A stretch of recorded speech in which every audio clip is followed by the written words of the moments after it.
social science. You are about to see a dramatization of an historic debate at the United States. Were still colonies, largely under the control of European powers. 1/3 of the population of the world lived in these areas. But since 1945, 20 nations have gained their independence. 650 million people in less than 15 years have risen up to win their freedom from colonial rule. This is a revolution of unprecedented size and scope. The story of these years has been the story of a colonial people rising up after centuries of foreign rule to demand freedom. And it is the story of a great debate about colonialism. On the one side, the newly independent nations of the Middle East and Asia, and on the other side, the colonial powers of the Western world. At the United Nations in September 1955, just such a debate took place. The subject, Algeria. Speaking for the anti-colonial bloc was Iraq. The days of enslaving other peoples are gone. Humanity today must stand on the principles of justice, freedom, and equality. And Saudi Arabia.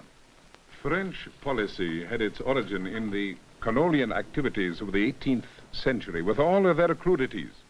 And the Algerian people are within their rights when they demand independence from France. On behalf of the colonial powers, Belgium. I am ready to admit, indeed I do admit, that there are many things to be changed. But in saying that, may I not also ask you to recognize that we are already on the right road and that enormous progress has been made in freeing colonial people from what may be called the colonialism of the 19th century? For the anti-colonial bloc, India. The United Nations adopted the ideals of the French Constitution, the conception of human rights, which the French had accepted over 150 years ago. Therefore, to argue that we must not come here and talk about the human rights for Algeria is the wrong thing. Finally, of course, France. For over 100 years, Algeria has been united to France. Any Algerian, whether Muslim or Christian, is a French citizen. How and with what right can anyone come here today and question something that has been a fact of national and international life for more than a century? The scene is the United Nations, September 1955.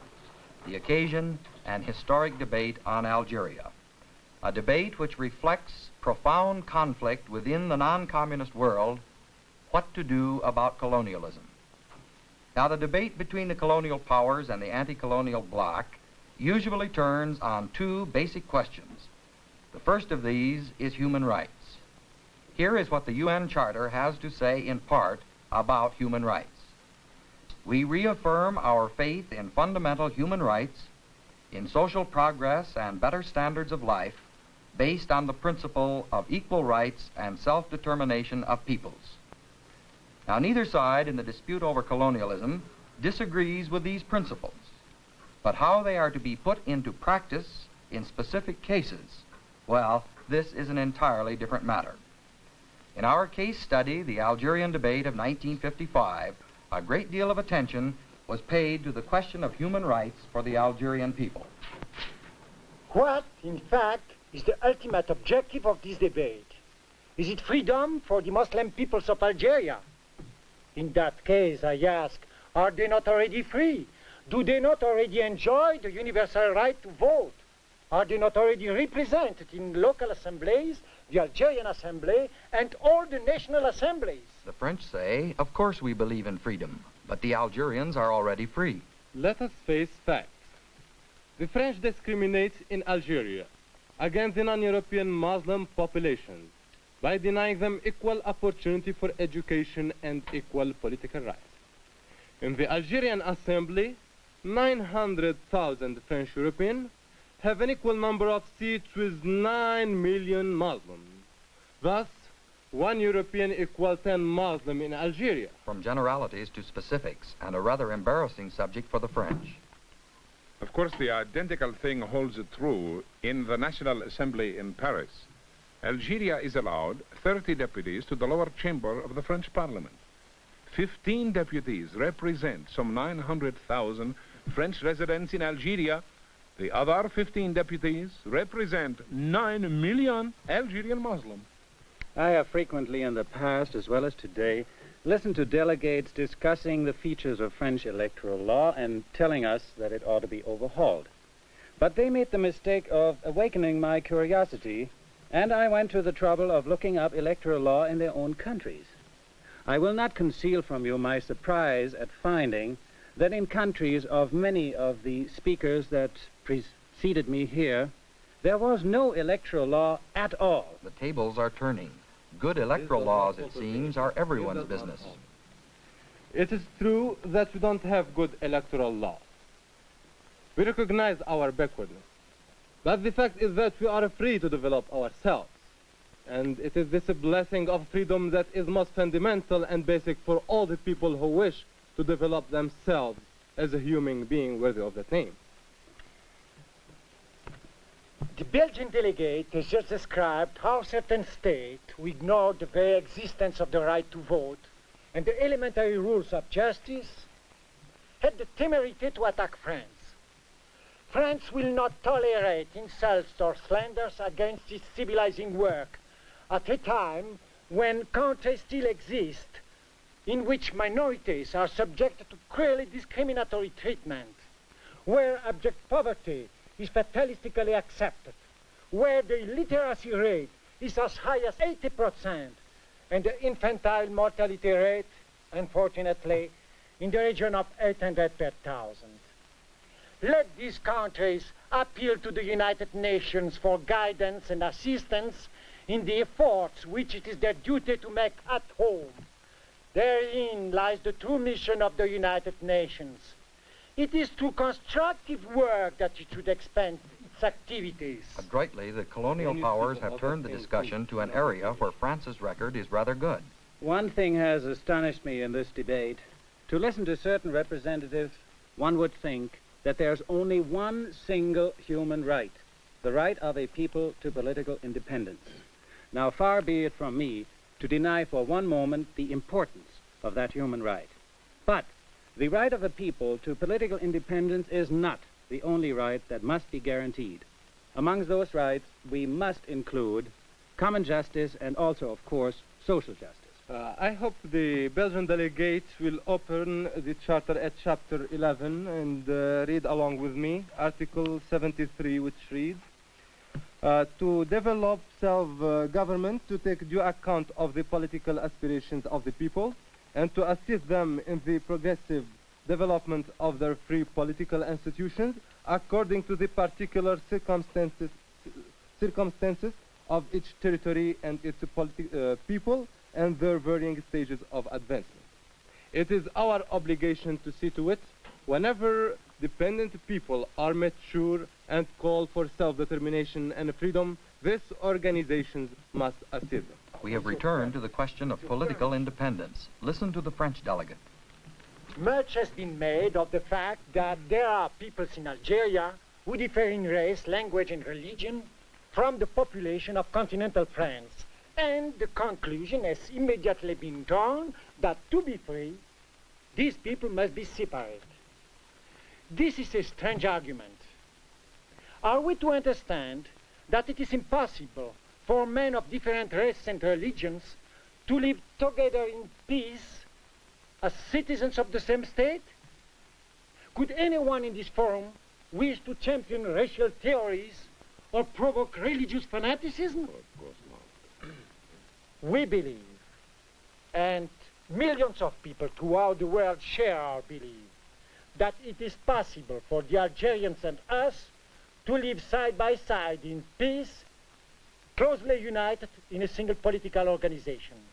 But the real fact of the matter can be put quite simply. There are two people in Algeria, the French and the Algerian. And while the Algerian is fighting for liberation, France is using brutal repressive measures to quell this urge for freedom. Everyone is in favor of freedom and justice. But how to achieve these rights is the first basic issue in the dispute over colonialism. The second issue is the question of jurisdiction. To whom does the colony rightfully belong? Now, this is very important. For one thing, if it can be shown that a colony rightfully belongs to the colonial power, in this case France, then the international community and the UN has no business discussing the question. The UN Charter puts it this way: the United Nations is not authorized to intervene in matters which are essentially within the domestic jurisdiction of any state. Now, just as everyone believes in human rights, so everyone believes in the principle of domestic jurisdiction. The principle, that is, that each nation ought to run its own internal affairs. But the real question is, how do you decide whether or not a colonial power exercises legitimate jurisdiction in its colony? In the Algerian debate of 1955, colonial and anti-colonial powers struggled with the question of jurisdiction, and once again were sharply divided. My statement will be brief, but very direct. Since 1830, that's for more than 120 years, Algeria has been an integral part of French territory. Every international treaty that we have passed, including the United Nations Charter, applies to Algeria as French territory, and no one has ever thought of disputing that fact.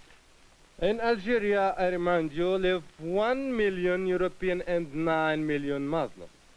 It is strange in the age of freedom and equality, we are told that Algeria belongs to France. Algeria, where 9/10 of the population are not French at all. I do not say that Algeria belongs to France. I say that Algeria is France.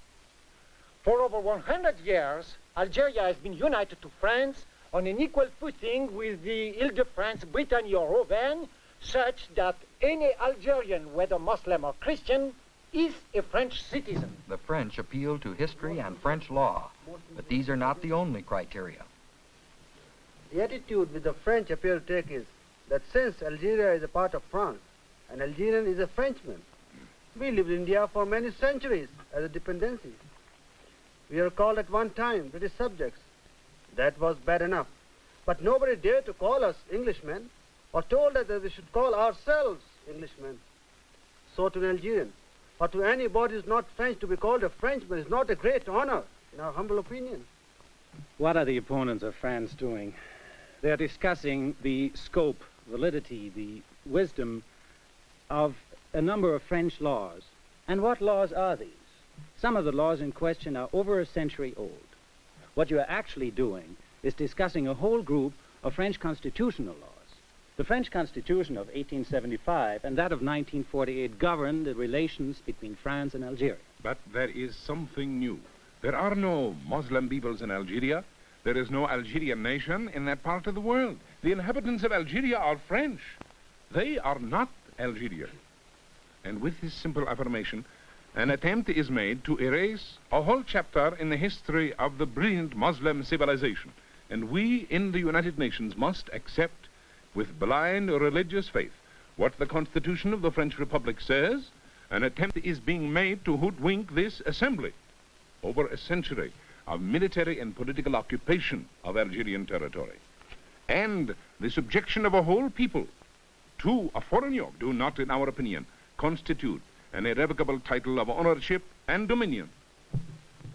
The Saudi Arabian delegate argues that Algeria was conquered and therefore the United Nations has the right to intervene in Algerian affairs. Yes. But Flanders, Burgundy, Aquitaine, and Roussillon, French provinces whose French character no one dreams of disputing, were also conquered. If we were to assume a right to question all frontiers resulting from wars, there would no longer be any security for any state possessing such frontiers. Suppose the United States of America had adopted a law in its Congress claiming that the Philippines were part of the United States. And later, the noble people of the Philippines rose and asked for their independence and freedom. Could anyone say that the Philippines was part of the United States? And therefore, one was not entitled to deal with the issues because it involved the internal jurisdiction of the United States? But this is an exact simile. If the Assembly decides to discuss the French problem of Algeria, there would be nothing in the future to stop each of us from exercising the right to intervene in the domestic affairs of any of us. That would be the end of security for many and independence for the weakest. In my country's opinion, the decision that will be taken by the Assembly will be far more serious for the United Nations than for France. The future of this organization will be at stake. So everyone agrees there must be no interference in the domestic affairs of any state.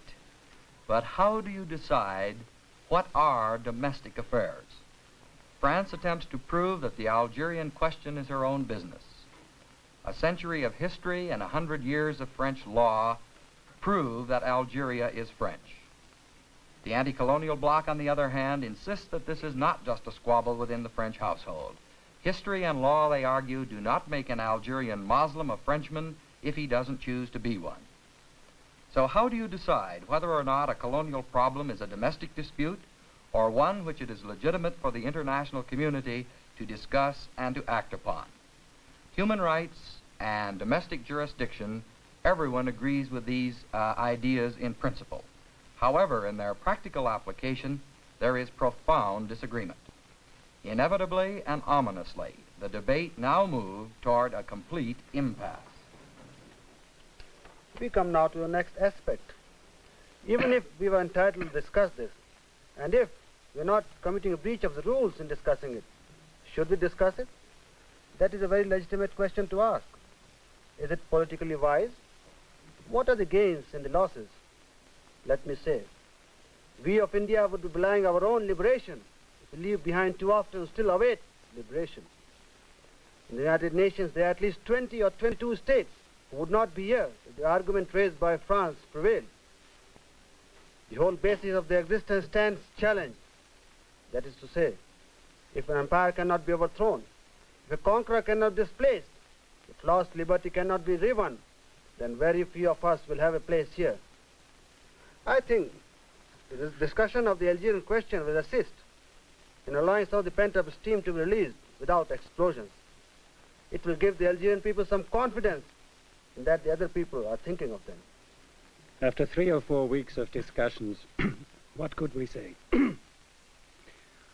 We could say that the Algerian problem has disturbed us. We could ask the French government to take urgent steps to deal with it. We could ask it to seek a peaceful solution acceptable to the majority of the Algerians. That is the most we could do. What then is the object of all this debate? Why must all this political wisdom, all this human sagacity be mixed with so much emotion, so many insults, so many wounding remarks? When my people read daily in the press that their brethren in Algeria, who are both Arab and Muslims, are being dealt with by helicopters, by airplane, by French armed forces, that so many Algerians have been shot and that so many villages have been destroyed, what would one expect the repercussions to be concerning the relations of my people with the people of France? I know that as a speaker I am given to polemics, and I must sometimes make a great effort to restrain myself.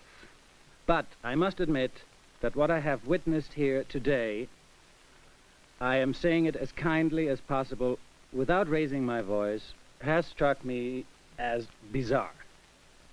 Some representatives and delegates are really, I'm looking for the most parliamentary and least offensive term, very imprudent. To my opinion, international life can only be based on 2 great virtues. The spirit of moderation and the spirit of understanding. There's no international question in which one country is entirely right and the other entirely wrong. The truth is quite otherwise. The first virtue of a politician who aspires to international politics is to try to understand. The second is moderation. There is nothing gained in international affairs by rushing headlong into extreme and exaggerated solutions. A true international policy is, I'm not ashamed to proclaim it, an international policy based on compromise. What then is to be done?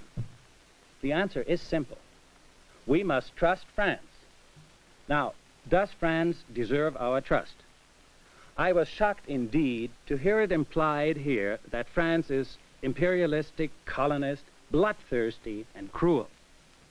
I do not say that all the pages of French history are equally fine, but where is the country that has bestowed on mankind so many and such diverse benefits, intellectual, scientific, and political? And before condemning such a people outright in thoughtless terms, the critics should pause and reflect upon the long tradition of a glorious past.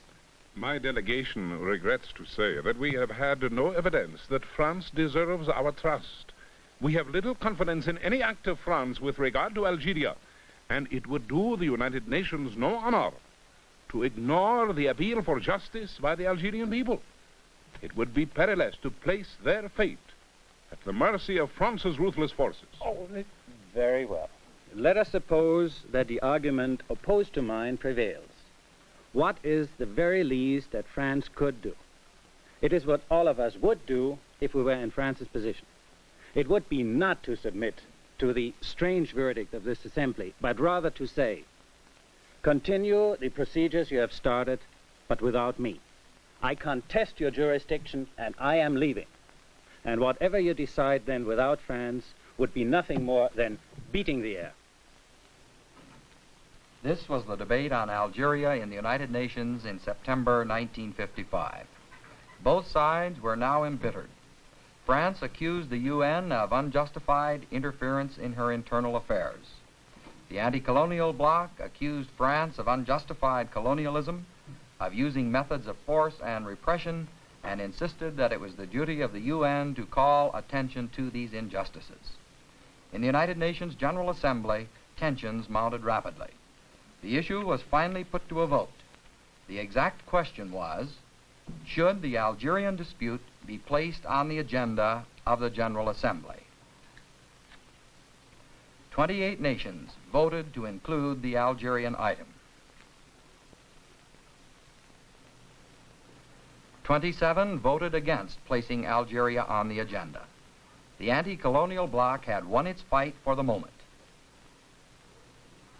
Then Monsieur Pinet, the head of the entire French delegation, mounted the rostrum. He stunned the assembly. He said, I must state that in a matter which is essentially within its domestic jurisdiction, my government refuses to accept any intervention of the United Nations which would be in defiance of the provisions of the Charter. It will consider as null and void any recommendation which the General Assembly might make on the matter. My government is going to consider the question, and I say this in all seriousness and with deep regret. I do not know what consequences the vote which has just been taken will have on the relations between France and the United Nations. A shocked assembly watched the startling climax to a bitter debate.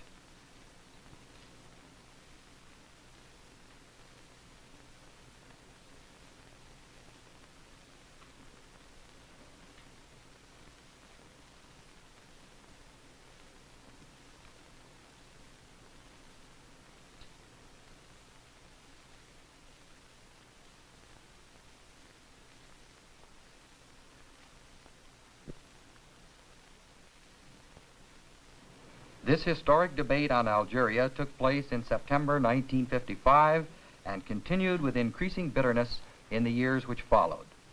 It illustrates one of the most important results of the revolution in the colonial world, the depth and the intensity of the conflict between the colonial powers of the West and the newly independent nations of Asia and Africa.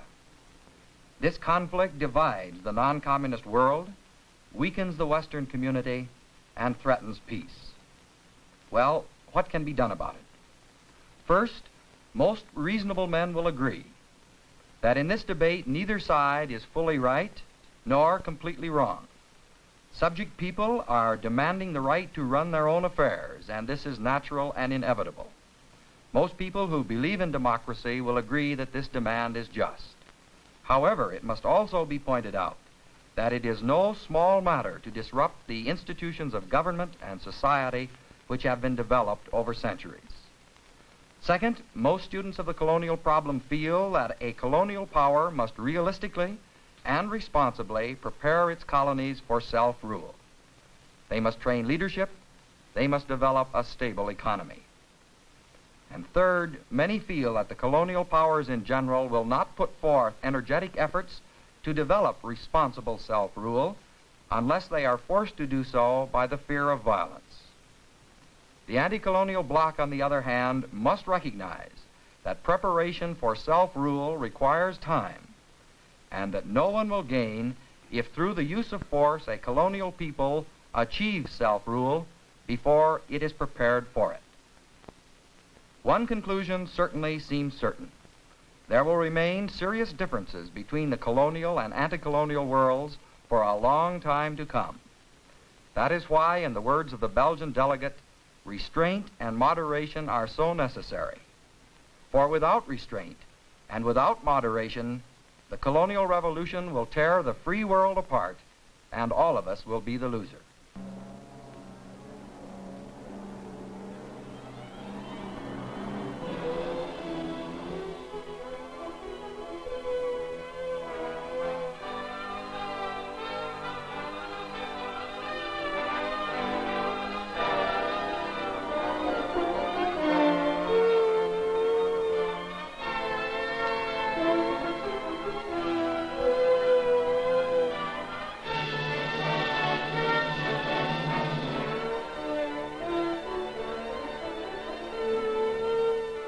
The debate you have just seen was a condensed reenactment of the actual debates in the United Nations on the Algerian question. Statements of the delegates portrayed here were excerpted in every case from the records of United Nations proceedings without change except for purposes of compression and continuity.